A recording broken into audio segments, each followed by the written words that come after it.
Guys, this is Brandon with Tell Better Stories. I want to take just a quick minute and talk about equipment. I am not a gearhead. I'm sure there are better pieces of equipment that are more expensive and do a better job than what I have.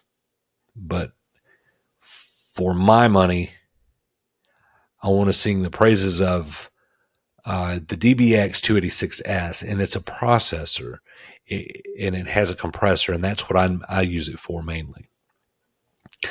Just to, again, not to be a gearhead, but just to kind of let you in on what this microphone here is not what I do voiceover on. It's what I do things like this for. It's how I do interviews on podcasts, video podcasts on Riverside.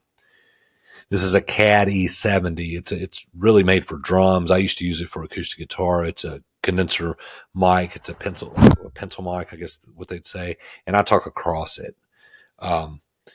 But it's lightweight and out of the way, and I have it on a little boom here for when I'm doing podcast interviews, and I even do like Zoom calls with it. You know, it's already hooked up, and just I roll with it.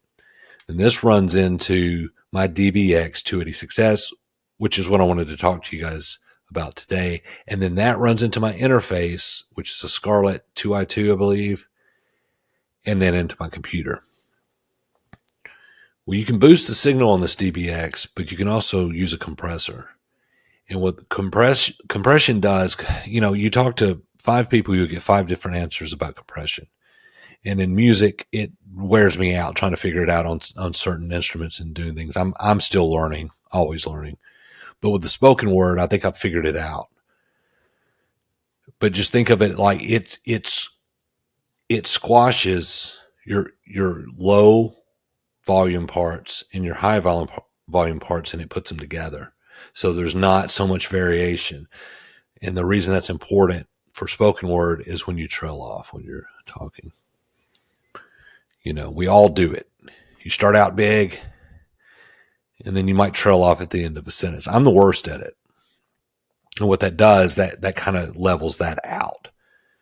So it'll reduce the overall sound, and you kind of have to boost that up, but it squashes it. And you don't want to do it too much. But when you squash it, your highs are not as high and your lows are not as low on the volume.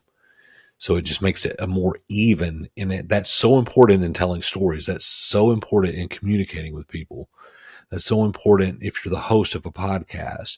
If you've interviewed people on your podcast, you know, and they're just talking, let's say it's like a Zoom call, or, you know, even if it's on Riverside, whatever platform, but they're just talking into the mic that's on their computer.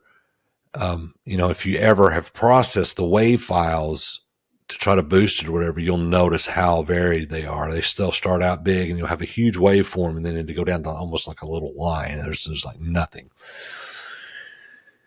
If you're hosting a podcast, you want something like this because you want to sound a little better than they do. I actually like when there's a lesser quality with my guests, especially in the narrative podcast, because I come in, not on this mic, but my voiceover mic, and, you know, I narrate with the voice of God. And, well, Bobby McGillicuddy says that, you know, and he does the thing. And then if his audio is just a little crappy, it actually sounds cool, you know.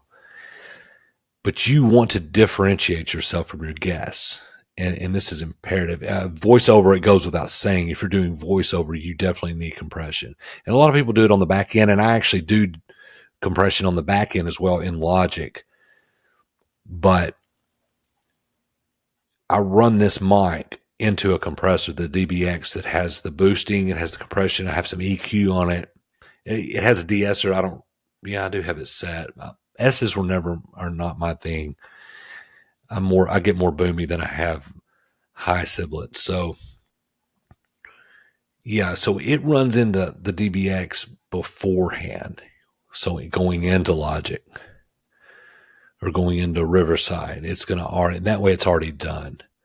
And that way, if you don't do any post production on your audio, you know, after the fact, because like this right here, even this video here, I'm recording it as well in Logic. And that's going to be, I'm recording the video in Riverside and the audio in Logic, and I'm going to sync them up because I can get into Logic and tweak everything and make sure my levels are right. If you don't do any of that on the back end and you want the best sound possible for an interview, for streaming, for whatever, I recommend looking into something like the DBX 286S. I think they run, maybe $250. I'm not sure. They only have one input. So only one mic can go into there. I have two DBX. I have one for my voiceover, and then I have one for this.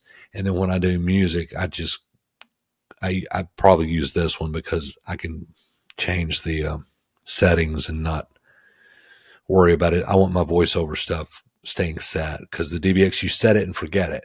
And like I said, if you don't do any post-production work on your audio, this will give you the best up front and do all that work for you and make sure that you're not trailing off and getting low. And it gives you consistency in your voice in the spoken word. That's really all I have. Another thing I guess I'll throw as a bonus, and I know Zoom has come out with a new product that looks pretty great. And I know this one's a little old, but something like this for in the field. Let me just throw this in as a bonus. Hang tight.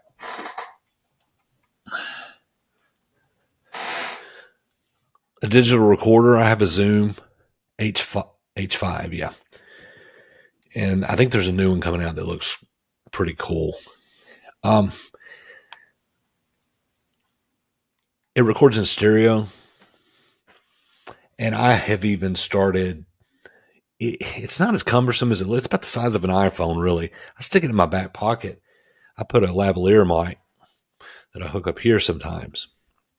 But if you just use this, the recording in stereo is really great for road noise specifically. If a car's going down the road, if you need that to help tell your story, it's going to come out.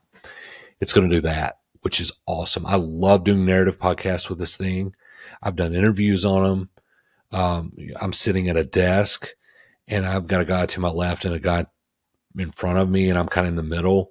You can hear it in the speakers. You can tell it differentiates who's talking. And so as a bonus, yeah, any digital recorder, and I was worried about it recording in stereo because most of my spoken word, you want that down the middle. You want that in mono. But this right here for road noise, outdoor noise, crickets,